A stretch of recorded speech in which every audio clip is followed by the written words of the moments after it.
Janoza. El Ardog'dagi taniqli aktyor bugun vafot etdi. Kino olamida og'ir judolik. Assalomu alaykum hurmatli tomoshabin. Tezkor yangiliklardan birinchilardan bo'lib xabardor bo'lishni istasangiz, videomiz ostida bir dona like va podpisatsiya tugmachasini bosib qo'yishni unutmang. Mashhur qozoq aktyori Murat Bisimbin vafot etdi. Qozog'istonlik mashhur aktyor Murat Bisimbin kecha 8-yanvar kuni 54 yoshda vafot etdi. Bu haqida mahalliy ommaviy axborot vositalari xabar berdi. 2024-yilning kuzida Bisimbinga oshqozon osti bezi saratoni tashxisi qo'yilgan.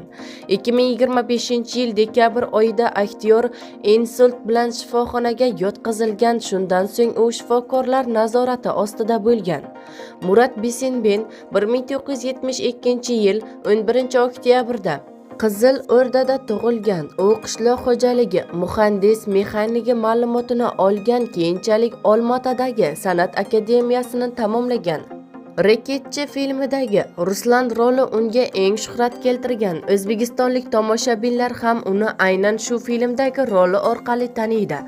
Aktyor jami 18 ta qozoq filmda suratga tushgan. Ulardan eng mashhurlari: Dast ko'tarish, Pushti quyon haqida ertak, Aka yoki nikoh 2, 13 klinik deb nomlanadi.